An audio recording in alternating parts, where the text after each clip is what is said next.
13장 13절로 41절 우리 한 구절씩 교독합니다. 바울과 및 동행하는 사람들이 바보에서 배 타고 밤빌리아에 있는 버가에 이르니 요한은 그들에게서 떠나 예루살렘으로 돌아가고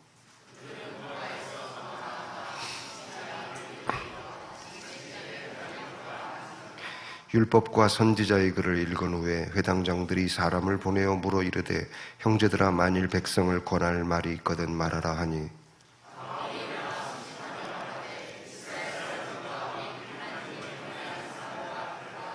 이 이스라엘 백성의 하나님이 우리 조상들을 택하시고 애굽 땅에서 나그네 된 그 백성을 높여 큰 권능으로 인도하여 내사 가나안 땅 7 족속을 멸하사 그 땅을 기업으로 주시기까지 약 450년간이라. 그 후에 그들이 왕을 구하거늘 하나님이 베냐민 지파 사람 기스의 아들 사울을 40년간 주셨다가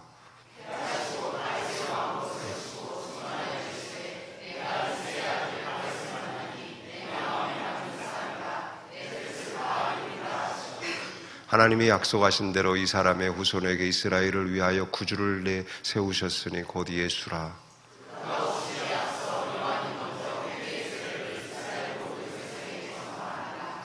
요한이 그 달려갈 길을 마칠 때 말하되 너희가 나를 누구로 생각하느냐? 나는 그리스도가 아니라 내 뒤에 오시는 이가 있으니 나는 그 발의 신발끈을 풀기도 감당하지 못하리라 하였으나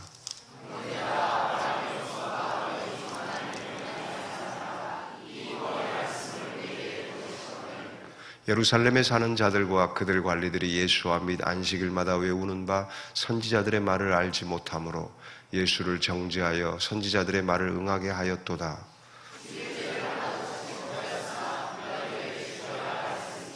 성경의 글을 가리켜 기록한 말씀을 다 응하게 한 것이라. 후에 나무에서 내려다가 무덤에 두었으나 갈릴리로부터 예루살렘에 함께 올라간 사람들에게 여러 날 보이셨으니 그들이 이제 백성 앞에서 그의 증인이라. 곧 하나님이 예수를 일으키사 우리 자녀들에게 이 약속을 이루게 하셨다 함이라. 시편 2째 편에 기록한 바와 같이 너는 내 아들이라 오늘 너를 낳았다 하셨고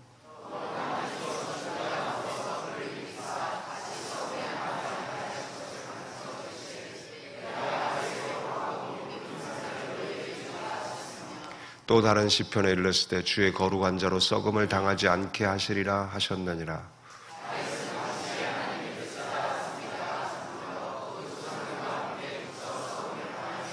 하나님께서 살리신 이는 썩음을 당하지 아니하셨으니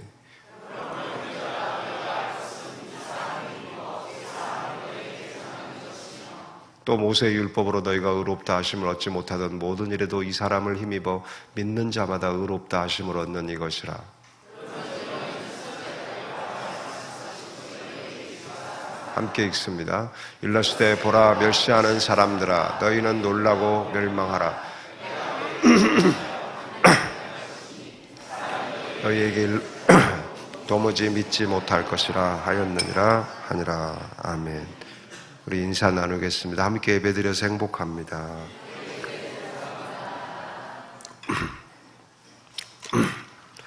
저는 오늘 여러분과 함께 사도행전 강의 21번째로 이 사람을 힘입으라 이런 제목의 말씀을 나누고자 합니다. 지난 주일인가요? 지지난주인가요? 제가 설교할 때 우리 성도님들에게 하나님의 사자가 헤로드 왕을 치니 그가 벌레에 먹혀 죽었다 이렇게 설교를 했잖아요. 그리고 나서 집에서 식사를 하는데 우리 둘째 아들이 저에게 그래요. 아빠, 헤롯이 무슨 벌레에 먹혀 죽은 거야? 자료를 찾아보니까 당시 가장 수치스러운 죽음을 묘사할 때 벌레에 먹혀 죽었다라고 표현을 했다고 해요. 그런데 이게 문학적 묘사만이 아니라 실제로 벌레에 물리거나 쏘여 죽을 수도 있습니다. 살인 찐득이로 불리는 작은 소참 찐득이는 그 벌레인데요. 이 찐득이에 물리면 혈소판 감소 증후군으로 인하여 사망에 이를 수 있습니다. 안타깝게도 올해도 이미 몇 사람이 목숨을 잃었어요. 그것뿐입니까? 인류 역사상 가장 많은 사람을 죽인 전염병 패스트를 옮긴 숙주가 벼룩입니다. 벼룩이 그 시궁지나 집주의 몸에 기생하며 사람들에게로 옮겨가서요. 그 당시 중세시대에는 쥐들이 사람 사는 침실에까지 막 드나들고 그랬거든요. 그러니까 그 집주의 몸에 기생하고 있는 벼룩이 사람에게로 옮겨가 사람을 물어 감염시켜 죽인 겁니다. 그래서 유럽 인구의 당시 유럽 인구 3분의 1, 2,500만 명이 벼룩에 물려 감염되어 죽었습니다. 그것뿐입니까? 오늘날도 마찬가지예요. 이 작은 곤충, 벌레라고 할 수 있는 말벌이나 전갈에 쏘여도 죽고요. 진해에 물려 죽는 경우도 있습니다. 벌레, 영어로 버그라고 하잖아요. 또 바이러스라고도 하죠. 컴퓨터가 바이러스에 감염되면 먹통이 되고 모든 자료가 죽게 됩니다. 다 사라져버려요. 사람도 이 버그에 물려서 치명적으로 감염이 되어 죽을 수 있습니다. 실제 많이 죽고 있고요. 그런데 헤롯을 생각해 보면은 헤롯이 벌레에 물려서 죽은 것은 사실인데, 그러나 이 눈에 보이는 현상의 원인이 있잖아요. 헤롯이 벌레에 먹혀 죽은 이유는 먼저 자신 안에 있는 죄의 벌레에 먹혔기 때문입니다. 성경이 그걸 말하고 있어요. 하나님께 가야 할 영광을 헤롯이 가로채니까 그 가로채는 이 교만함이 죄의 벌레에 물렸을 때 나타나는 현상입니다. 교만에 의하여 심판을 받아 죽은 겁니다. 헤롯뿐만 아닙니다. 모든 사람 안에는 이 죄의 벌레가 살고 있어요. 그래서 감염을 시켜서 여러 가지 죄성들이 그 사람 삶 가운데 드러나게 하고 죄로 인하여 많은 죄악을 저지르는 삶을 살게 만들어버립니다. 헤롯뿐 아니라 모든 사람 안에 이 죄의 벌레가 살고 있어요. 이미 상당히 이 죄의 벌레에 먹혀서 양심의 기능이 모두 죽어버린 상태로 살아가는 사람들도 있습니다. 그러면 이 죄의 벌레가 언제부터 사람 속에 기생을 하게 된 걸까요? 시편 51편 5절을 보면은 내가 죄악 중에 출생했고 어머니가 죄 중에서 나를 잉태하였나이다라고 다윗이 고백합니다. 시편 58편 3절에도 아기는 모태에서부터 멀어졌고 나면서부터 곁길로 나아감으로 거짓을 말하게 되었다라고 말씀합니다. 모태에서 잉태될 때부터 죄가 그 사람과 함께 자라기 시작했다라는 것이죠. 이 죄는 비단 육신의 어머니의 죄를 이어받은 것이기 이전에 인류의 시조이며 최초의 어머니 하와로부터 시작된 죄가 모든 후손에게 전가가 된 것입니다. 그래서 태어날 때부터 하나님과 멀어진 상태에서 태어나게 되고요. 자라면서 계속 곁길로 나아갑니다. 거짓을 말해요. 누가 가르쳐주지 않았는데도 거짓말을 하고요. 자기 이익만을 챙기려고 하고 이기적인 삶을 살아요. 그것으로부터 모든 죄가 시작이 되어 거짓된 삶을 살아가며 열심히 죄를 짓고 죄를 쌓아갑니다.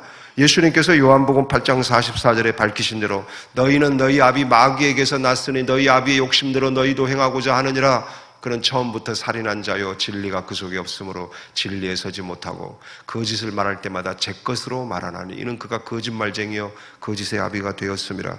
마귀의 자식으로 죄 짓고 살다가 죽은 후에 마귀가 들어가는 지옥으로 따라 들어가요. 영원한 심판을 받고 맙니다. 하나님을 아버지로 둔 하나님의 자녀는 하나님이 계신 천국으로 들어갈 것이나 마귀를 아버지로 두고 따른 마귀의 자식은 마귀가 있는 지옥으로 가는 게 당연하죠. 그러므로 첫째, 이처럼 모든 인간의 가장 큰 적은 죄입니다. 모태에서부터 조성될 때부터 죄의 벌레에 물린 상태이니 죄에 완전히 감염된 상태로 살아갈 수밖에 없습니다.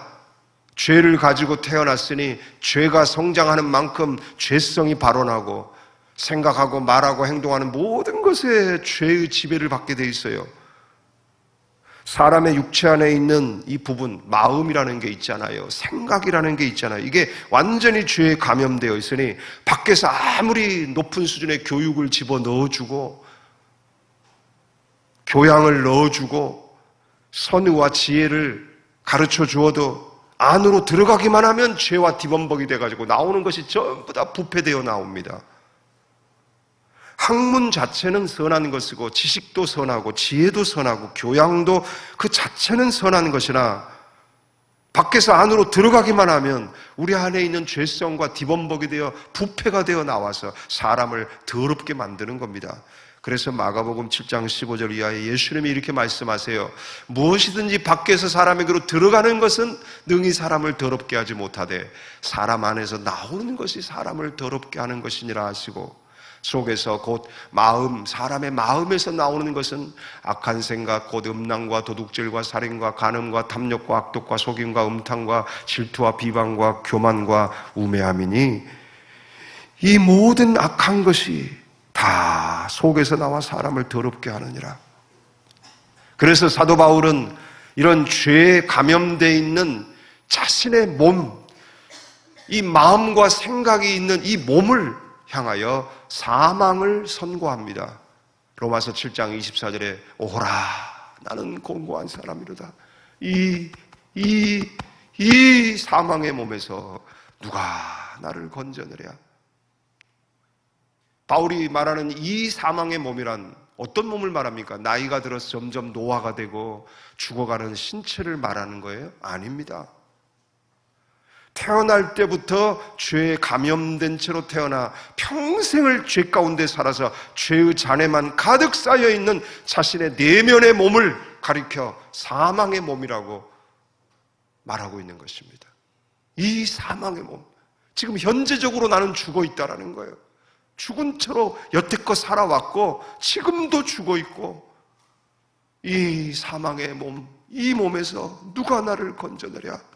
의를 찾아보았지만 단 하나의 의도 없고, 선을 찾아보았지만 단 하나의 선도 찾아볼 수 없고, 변화의 가능성을 찾아보지만 단 1%의 선하게 변화될 가능성이 전혀 없으니 완전히 죽어있는 타락덩어리 뿐만 아니라 사망의 마지막 정착지인 지옥을 향해 굴러가고 있는 자신의 비참한 최후까지 내다봅니다.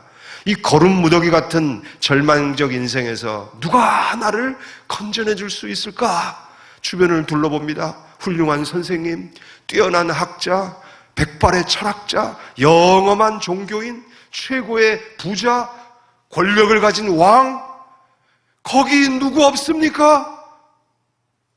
나를 이 사망의 몸에서 건져내 줄 누구 없소? 나를 이 사망의 몸에서 건져내 주기만 한다면 내가 내 몸, 내 영혼, 내 재산, 내 명예, 내 전생을 다 바치리이다. 그 마음으로 둘러보고 찾아보지만 나를 이 사망의 몸에서 건져내 줄 사람이 아무도 없어요. 왜요? 모태에서부터 죄의 벌레에 감염된 채로 태어난 모든 인간 중에는 그 누구도 자신을 죄에서 구원하지 못한 그 상태에서 남을 구원해 줄 수 있는 사람은 없습니다. 자기 자신도 죄에서 자기를 구원해내지 못했는데 어떻게 남을 죄에서 구원해 준단 말입니까? 그래서 바울과 같은 이 죄를 심각하게 여기는 사람들은 똑같이 2번 절망을 하는 거예요. 내가 나 자신을 건져내지 못해서 절망하고, 나를 건져내 줄 사람이 아무도 없다는 사실로 인하여 2번 절망하는 겁니다. 둘째, 여기 단 한 가지, 오직 한 가지 방법이 있습니다. 그렇게 사망의 몸에서 스스로를 건져내지 못해서 절망하고 자신을 구원해 줄 사람이 아무도 없어 절망하던 바울에게 사도행전 9장을 보니 하늘의 병원이 그에게 임합니다. 그가 병원을 찾아간 것이 아니라 병원이 그에게 찾아옵니다. 하늘에서 비가 내려 온 땅을 적시듯 하늘에서 병원이 내려와 그를 덮칩니다. 사도행전 9장 3절을 보니 호련히 하늘로부터 빛이 그를 둘러 비추는지라 엑사이프네스, 우라노스, 에크, 포스, 아우토스페리, 아스트랍토, 엑, 사이프네스.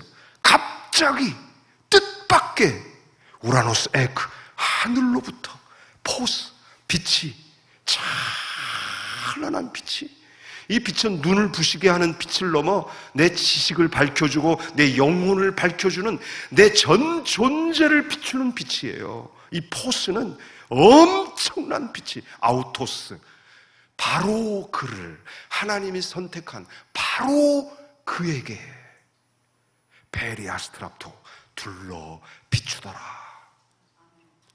마치 우리가 MRI 기계 안에 들어가 누우면 머리끝부터 발까지 방사능 빛을 비춰서 촬영을 합니다. 우리 겉모습만 훑고 지나가는 게 아니라 피부를 뚫고 들어가서 뼈, 장기, 그 장기 안에까지 다 보는 거예요. 하늘에서 쏟아져 내리는 빛이 병원이 되어 그를 덮쳐서 가두고 그 안에서 이 죄인을 치료하기 시작합니다. 그리고 그의 이름을 부르는 음성이 들려옵니다. 사울아, 사울아. 그 빛을 향해 이 사울이 가장 처음으로 한 반응이 누구십니까? 지금까지 자기를 죄에서 사망의 몸에서 건져내줄 사람들을 찾아다녔어요. 그래서 그는 반응을 합니다. 누구십니까? 사망의 몸 속에서 죽어가는 죄인이 자신을 찾아온 빛을 향해 놀람과 동시에 반가움으로 보이는 공통적인 반응은 이겁니다. 당신은 누구십니까? 그때 들려오는 답변, 나는 예수라. 나는 예수라. 나는 예수라.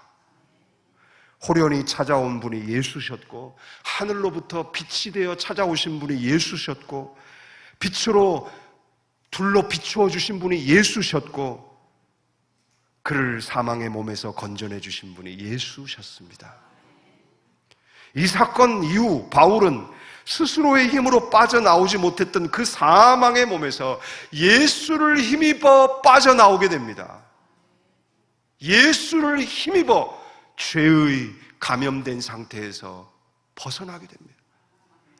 치료됩니다. 변화됩니다. 새 사람이 됩니다. 의로운 사람으로 태어나게 됩니다. 누구도 건져내주지 못했던 그 사망의 몸에서 예수께서 오셔서 예수를 힘입게 해주셔서 그 예수를 힘입음으로 건져냄을 받게 된 것입니다.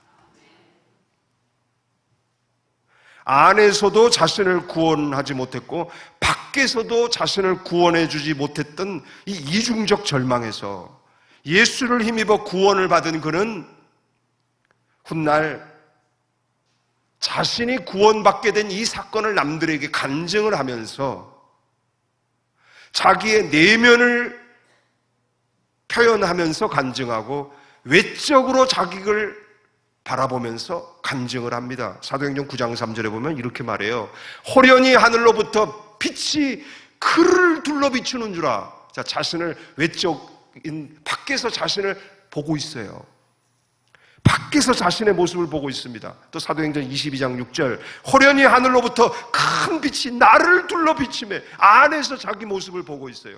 호련히 하늘에서 나에게 찾아오셔서 나를 둘러 비추는 예수를 힘입어서 내가 나의 죄로 가득한 사망의 몸에서 건짐을 받는 경험은 이렇듯 내가 나의 안을 보아도 변화된 내가 보여야 되고 밖에서 나를 보아도 놀랄 만큼 나는 변화된 사람이어야 합니다. 그리고 바울은 자신의 생애에서 최초로 하는 오늘 본문의 설교에서 가장 중요한 이 핵심, 가장 중요한 바로 이것을 온 마음, 온 힘을 다해 외치고 있습니다. 다 같이 한번 읽어봅시다. 그러므로 형제들아, 너희가 할 것은 이 사람을 힘입어 죄사함을 너희에게 전하는 이것이며 또 모세의 율법으로 너희가 의롭다 하심을 받되 얻지 못하던 모든 일에도 이 사람을 힘입어 믿는 자마다 의롭게 하심을 얻는 이것이니라. 오직 이 사람을 힘입어야 죄사함을 받을 수 있고, 오직 이 사람을 힘입어야 믿는 자마다 의롭다 하심을 얻을 수 있다. 다르게 말하면 오직 이 예수를 힘입어야만 태어나면서부터 지금까지 죄에 감염되어 살아온 사망의 몸에서 건짐을 받을 수 있고, 오직 이 예수를 힘입어야만 의로운 사람이 되어 앞으로 더 이상 죄의 지배를 받지 않고 살아갈 수 있다라는 거예요. 16절에서 이스라엘 사람들과 하나님을 경외하는 사람들아 들으라 로 시작되어서 41절까지 이어지는 기나긴 설교의 핵심은 바로 이 예수를 힘입어 죄사함을 받고 의로움을 얻어 새 사람이 되라는 이 말씀에 귀착이 되는 것입니다. 예수를 힘입어서 죄로 죽어있는 사망의 몸에서 빠져나오지 않으면 계속 죄 가운데 살다가 올무에 걸리고 맙니다. 어제도 사건 하나 터졌잖아요. 그제도 터졌잖아요. 계속 터지는 거예요. 그 사람이 자기 인생에 어제 그 사건이 터질 줄 알았겠어요? 갑자기 자기의 삶이 그렇게 잘 나가고 그렇게 고속도로를 내달리던 삶이 어느 날 갑자기 브레이크가 걸리고 올무에 걸릴 줄 알았겠어요? 알 수 없어요. 지금은 너무 편하고 좋으니까 웃기는 소리 하지 마라, 그런 소리 하지 마라, 비웃고 조롱하지만은 이 죄 문제를 해결하지 않은 상태로 계속 살아가면 언젠가는 재앙의 날이 호련히 그에게 임하고, 물고기가 그물에 걸리고 새가 올무에 걸린 같이 그는 그 재난에 걸리게 되는 겁니다.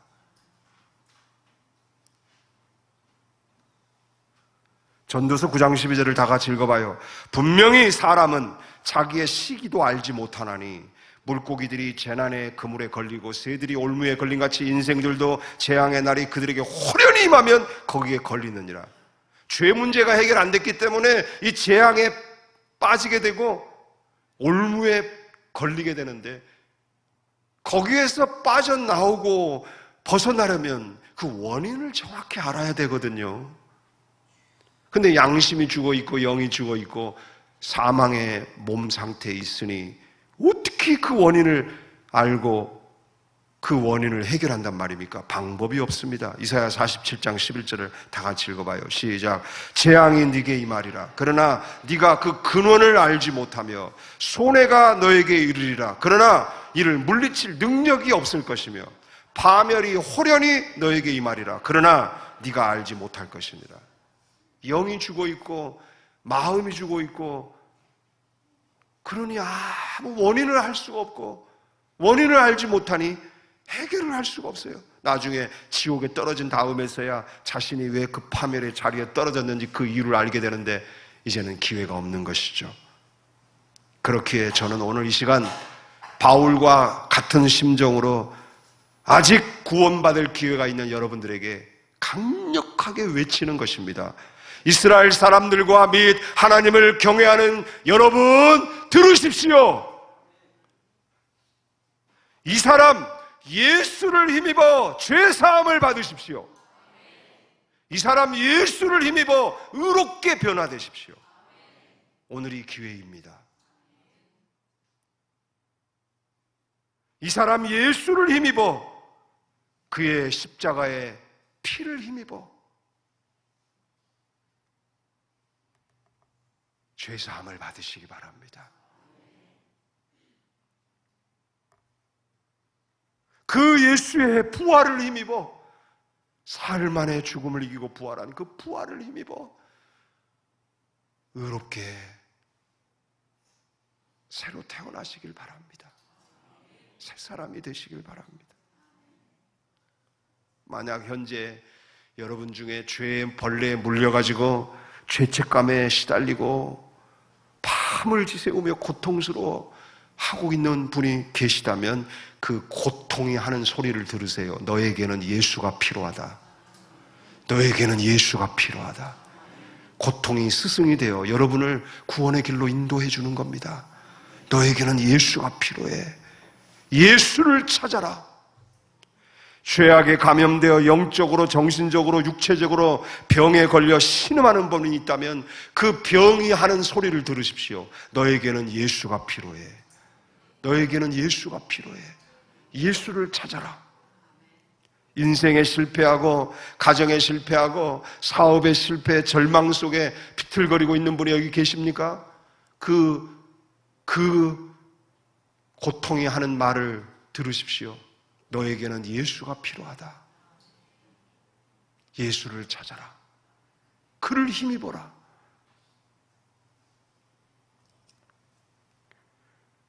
그래서 예수님을 믿고 구원받아 바울이 변화되듯 여러분도 변화되시길 바라고, 모든 죄에서 노연하고 건짐을 받게 되길 바라고, 의로운 사람이 되어 죄를 지배하고 이기고 살아가는 여러분 되시기를 축원합니다. 기도하겠습니다.